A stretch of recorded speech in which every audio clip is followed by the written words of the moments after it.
मसीहा, ये जीवन भी क्या है जो तेरे द्वार पे न आए।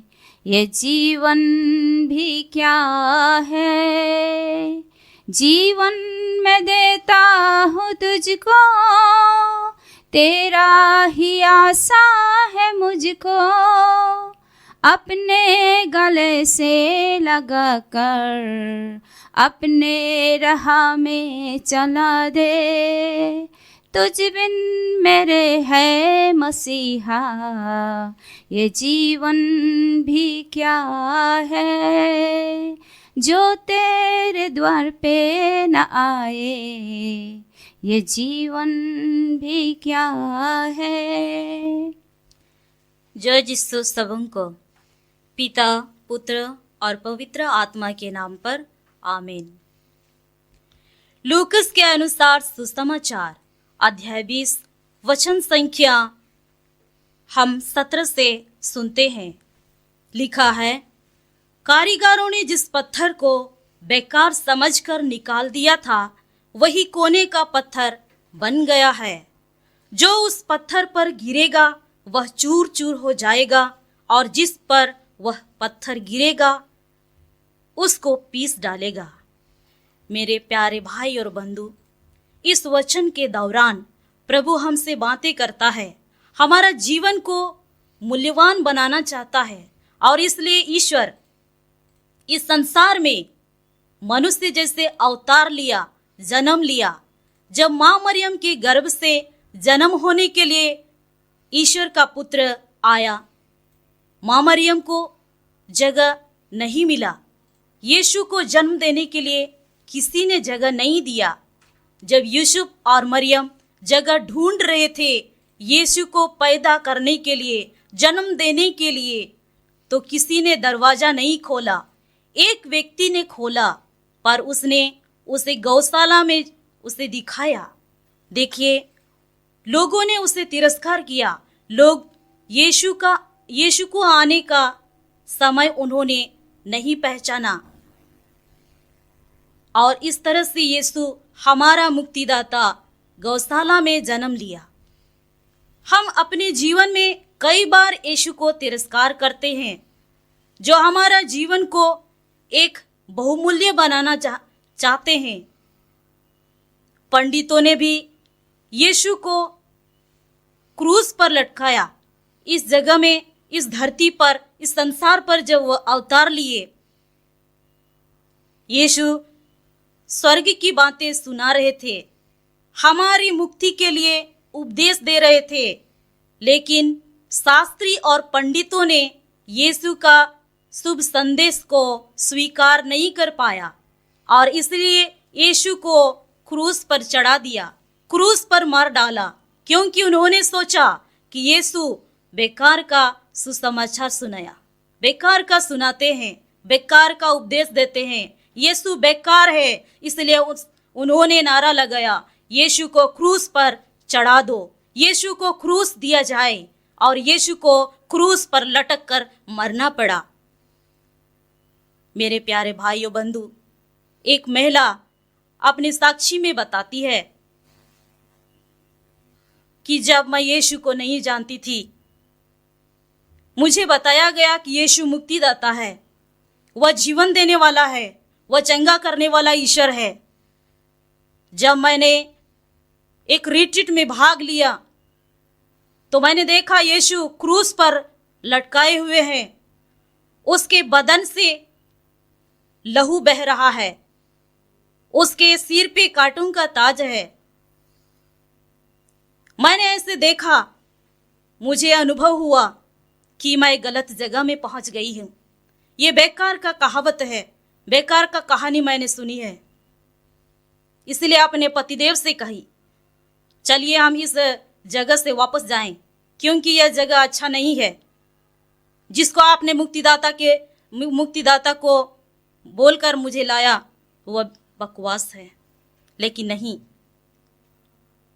जब उसने एक पुरोहित बाइबिल का वचन सुनाया, मत्ती का सुसमाचार अध्याय 11 वचन संख्या 28 खोलकर उन्होंने पढ़ा। वह पुरोहित पढ़ रहा था, थके मांदे और बोझ से दबे हुए लोगों, तुम सभी मेरे पास आओ और मैं तुम्हें विश्राम दूंगा। उस महिला को बहुत धक्का लगा, क्योंकि वह मन में सोचती रही, यह वचन मेरे सिवा और किसी के लिए नहीं है। यह वचन जो बोला जा रहा है सिर्फ यह मेरे लिए है, क्योंकि मैं जीवन से टूट चुकी हूं, जीवन में मैं थक चुकी हूं। और कुछ अच्छा लगने लगा। और इसके बाद धीरे धीरे उसको वचन पर विश्वास आने लगा। जो यीशु को तिरस्कार करते हुए कह रही थी, यह बेकार का जगह है, यीशु बेकार है, यह बेकार क्रूस पर लटक कर मर गए हैं, क्या वो इंसान को जीवन दे सकता है? लेकिन जब धीरे धीरे वो बाइबल पढ़ने लगी, प्रकाशना ग्रंथ अध्याय 21 का वचन संख्या 7 में लिखा है, मैं स्वयं तुम्हारा ईश्वर होऊंगा, मैं तुम्हारा प्रभु होऊंगा और मैं तुम्हारे आंखों से सब आंसुओं को पोंछ डालूंगा। उनको दिल में बहुत अच्छा लगा और जोर जोर से पढ़ने लगी, बाइबल का पूरा वचन को पढ़ लिया। तब वह अपने जीवन में प्रभु को स्वीकार किया, नहीं, प्रभु यीशु सच में एक मुक्तिदाता है, जिसको मैंने अपने जीवन में तिरस्कार किया, जिसने अपने जीवन में बेकार समझा, अब वह सत्य निकला और उसका बेटा अच्छा होने लगा। जब यीशु को मुक्तिदाता के रूप में स्वीकार किया, उनका जीवन परिवर्तन हुआ। मेरे प्यारे भाइयों बहनों, हम भी जब बुद्धि से यीशु को जानने की चेष्टा करते हैं तो यही होता है। हम कई बार अपने जीवन में यीशु को तिरस्कार करते हैं, अपने वचन के कारण, अपने व्यवहार के द्वारा यीशु को तिरस्कार करते हैं। यीशु हमारे लिए इसलिए क्रूस पर मरा ताकि हमारा जीवन को एक मूल्यवान बनाए। हम देखते हैं जब घर का निर्माण किया जाता है तो एक कोने से ही शुरू किया जाता है, बीच से नहीं। वैसे ही हमारा जीवन का केंद्र बिंदु यीशु है। जब हम अपने जीवन को शुरुआत करते हैं तो कोना से ही शुरू होता है। वही कोने का पत्थर प्रभु यीशु मसीह है।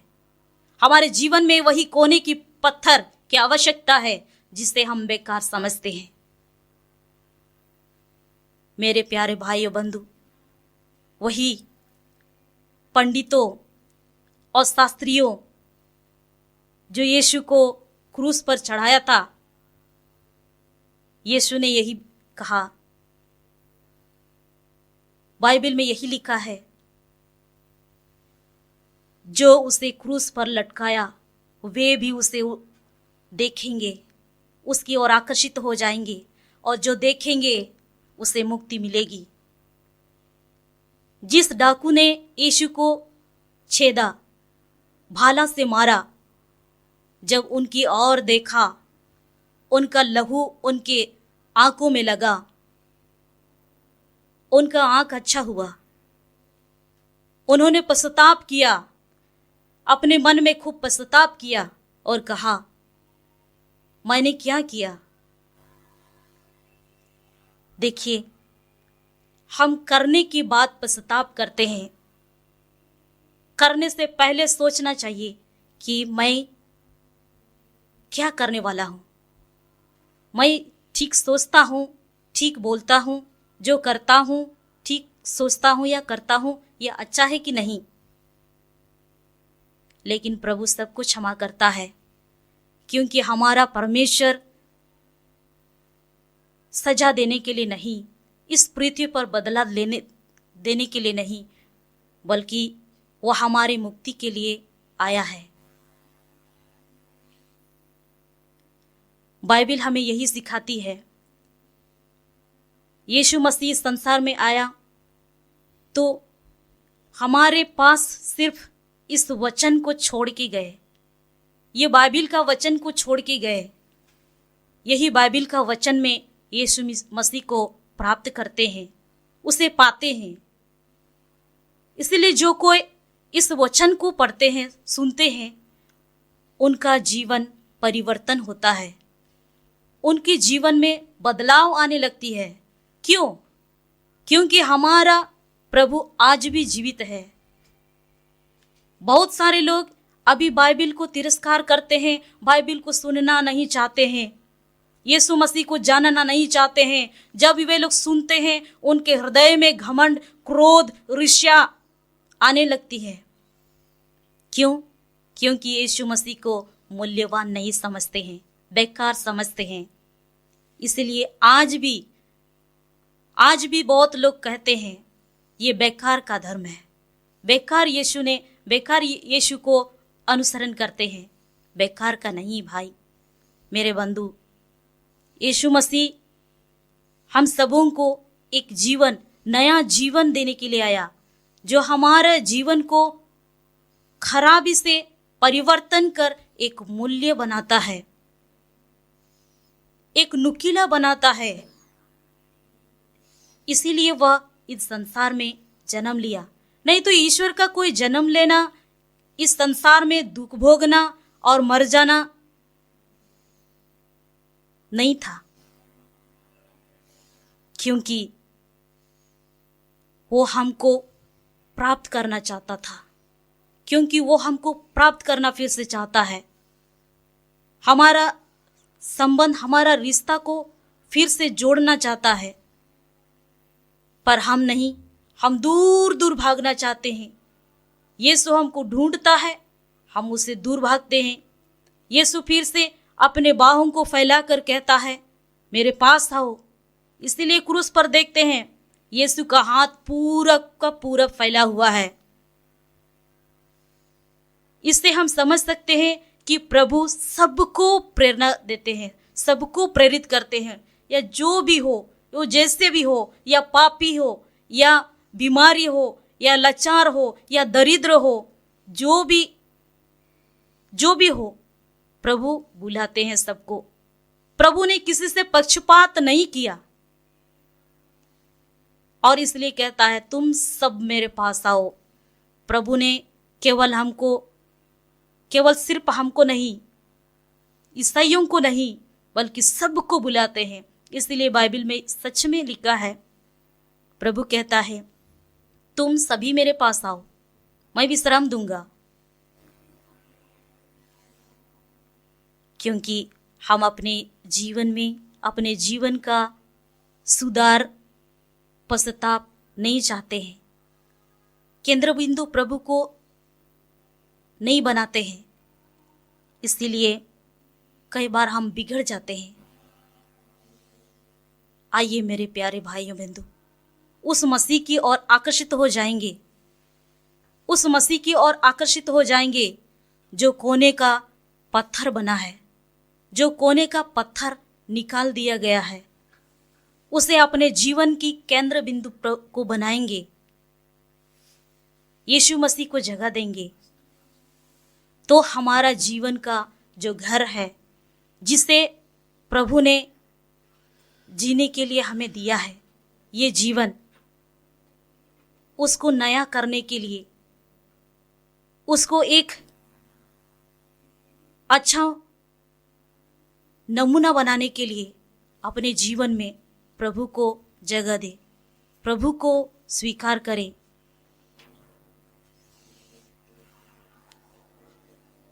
मेरे प्यारे भाई और बंधु, कभी कभी हम अपने जीवन से निराश हो जाते हैं, प्रार्थना करते करते थक जाते हैं और कहते हैं बेकार मैंने पढ़ा, बेकार मैंने प्रार्थना किया, बेकार मैंने परिश्रम किया।